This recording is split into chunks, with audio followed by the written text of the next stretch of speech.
Good morning, and welcome back to my little corner of YouTube. You saw by the title, we got something to talk about today. I don't usually get horribly political, especially not on YouTube, unless it has something to do with the motorcycle community or the gun community. And this recent election could affect both. But today we're going to just talk about the motorcycle community and what that may look like going into 2025. Now, I'm not going to bash on Harley. I could. They sometimes deserve it. But in this case, I'm really not going to bash on them too much. Going into 2025, we've all been watching the news, and we haven't. Somebody's living under a rock. We're looking at import tariffs. And I think maybe some of you have seen the videos where Trump was saying to like John Deere, if you move your company out to Mexico, I'm going to put a 200% tariff on your product if you bring it back into this country. And we all know that he has no great love for China. So what is that going to mean for Harley? Are they still planning on moving the Pan American line and the Sportster line to China for, their production? Have they already done it? I don't know, but if they do, what's that really going to mean for Harley? Is Harley now Pan American's going to go up, way up in price to the point where they're not affordable? I mean, for a lot of people, those bikes are not affordable. It's definitely not an entry-level bike, but still, when you look at all the other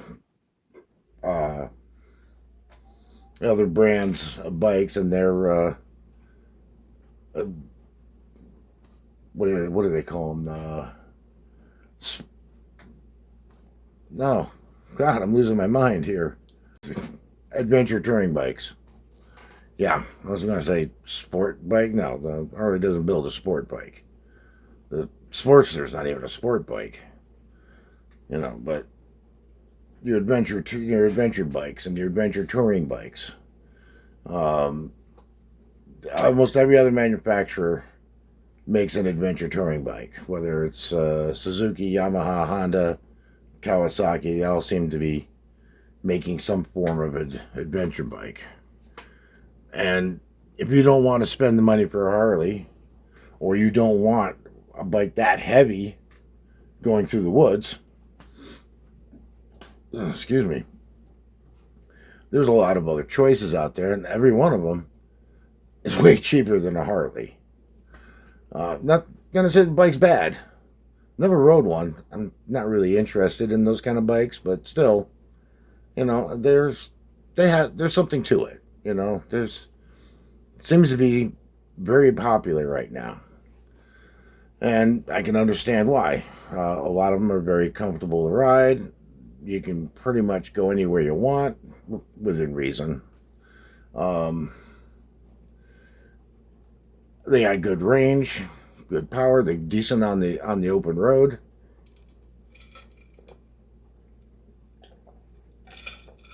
They don't look like a crotch rocket, and they definitely don't look like a cruiser. So there's a lot of popularity in it. But is an import tariff on the Pan American really going to help it any? Is it going to help Harley any? The last time Trump was in office, he had tariffs on imported steel and aluminum, and that made a lot of manufacturers scrap together some idea of getting material from other sources.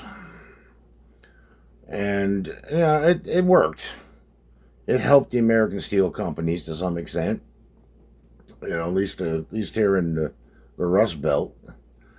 Well, of course, when Biden got in office, that all went to crap anyway. So what little gains were made were lost. Kind of hoping, it works, and this time works a little better. Time will tell. The other thing about the motorcycle community is the Chinese-made bikes. I don't know where you land on those. I can tell you where I am with it. I'm not really happy with the idea of it. Not because it's Chinese, Okay, it is. Everything I've seen come out of China as far as two wheels were some real slap together junk. Now, apparently, if you watch some of the other YouTube channels that deal with motorcycles, motorcycle related stuff, CFmoto seems to be doing pretty good. There's a lot of people out there really pushing for it. They're doing comparisons between CFmoto and Kawasaki, Yamaha, Honda, Suzuki, you name it. And whether they're being paid by CFmoto or they really believe what they're saying, I really can't tell. I tend to believe that they're being paid, but I can't prove it one way or the other. But that's going to make CFmoto a lot more expensive, and it is going to bring those bikes in more of a competitive line with the other big four. Now, there are also other ones there. There's the Ducati makes a bike in that class. So does Triumph. I don't know if Moto Guzzi does. KTM, all those companies. They all make an adventure bike, and CFmoto makes more than just adventure bikes, but that seems to be the one that I see the most on YouTube. Now, when it comes to the other big four, what is the new import tariffs going to mean for them? Well, I haven't heard Trump talk about putting import tariffs on Japan. As far as I know, we're still on pretty friendly terms with Japan. So I don't think it's going to mean anything detrimental to the Japanese motorcycle makers, or the British, or the German, or Italian. I don't think it's going to mean anything to them, except maybe, bringing the Chinese bikes made, bringing their prices up more in line with everybody else's. And that, I think, would be a good thing. At least makes things a little more competitive. But I'm really worried about Harley. If they continue going the way they're going, no, they're not going to go anywhere, but they're not going to be selling a whole lot of bikes.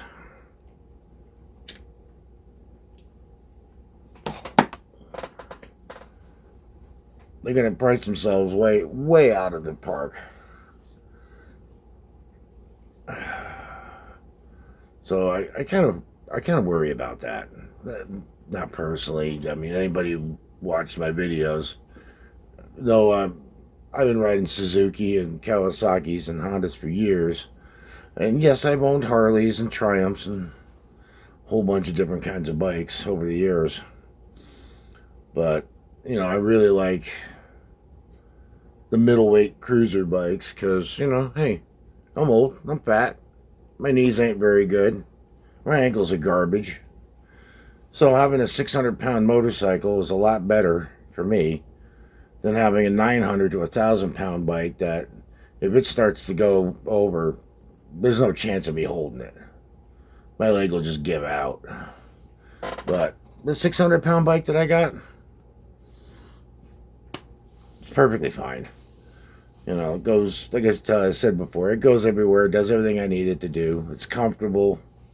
No, I'm not going to win any races. I'm not going to carve up any fast corners with it, but seriously, I'm too old for that crap.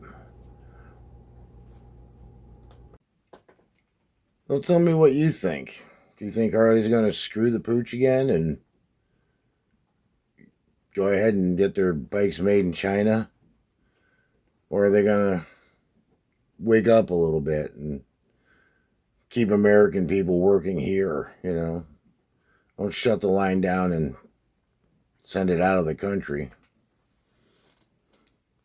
And that's my thing is I'd rather have Americans working than somebody, you know, buying shit in China or wherever. Mostly China I have a problem with. Not, I see all this stuff on Temu and Amazon and God, just real crap. The stuff that could be made here, stuff that we used to make here. But I don't want to get too far afield on it. I want to stay with the motorcycle stuff. But even the accessories for bikes that are made in China, God, some of them are just horrible.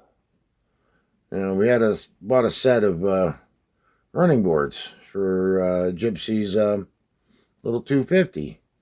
Now, I knew getting into those, they were not going to be perfect fit, we'll say.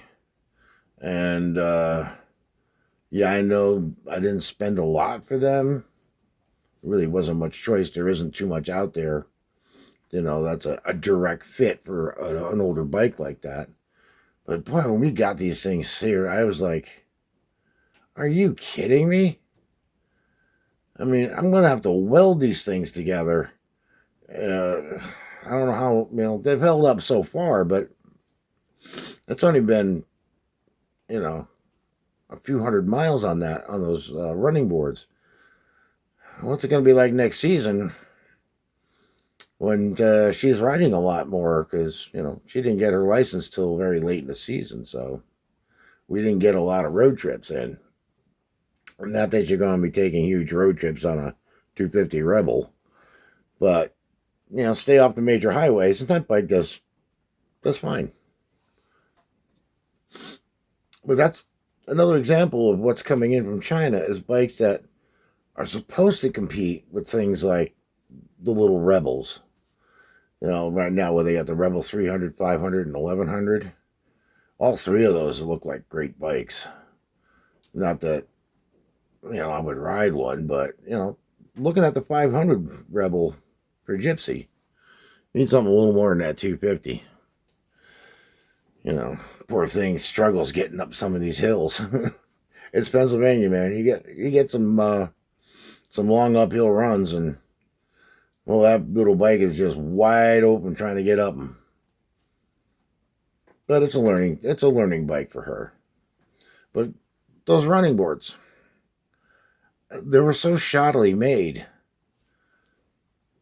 Yeah, I didn't spend a lot for them, but you know, one could hope that you get something at least worth the money you paid for it. And they really aren't. I think within the first week, the rubber deck on them just peeled right off. They were driving down the road, and it's like, where'd the rubber go on my floorboard? Yeah, about 3 miles back down the road, it came flying off. When you went to shift, it just flew right off the floorboard. I'm not going back to pick it up. Decided to use a kind of tape that you put on your stairs. You know, the traction tape, whatever. Some people use it on skateboards and stuff. And we put that stuff on it, and it's held up great. So, and if it does peel off, I've got a whole roll of it. We'll just cut some more and throw it on.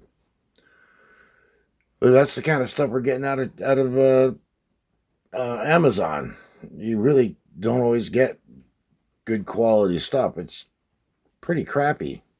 The helmet she bought, and one of these Chinese made helmets. It's okay. Uh, Not a lot of room for your ears in it, and it's a size larger than she normally wears. I just had a feeling when she bought it. I said, "Now get it larger than your other helmet, because her other helmet's a half helmet. You know, it's a little skull cap, and couldn't use that for her classes. She needed a 3/4 or a full face helmet, and so we picked up one of these. I don't even know how much it was. It wasn't that much. It looked really nice. We got it here, and well, it seems to be okay. I don't know as far as protection wise is concerned, but I'm usually not. I ride without a helmet 99% of the time, so who am I to say if a helmet is safer than another? Yeah, I know. What do they call them? Squids or squibs or whatever. Dude, do what you want. I'll ride without a helmet. I'm crazy enough. Anyway, you guys tell me what you think. You think this new incoming administration and their tariffs is a good thing or a bad thing? I know there's a lot of people that don't like Trump. Okay, I get it. All right, you don't like him, fine. But keep it pretty much to how this next administration is going to affect the motorcycle industry and the motorcycling community in general. So until then, you guys take care, be safe, and we'll see you in the next one.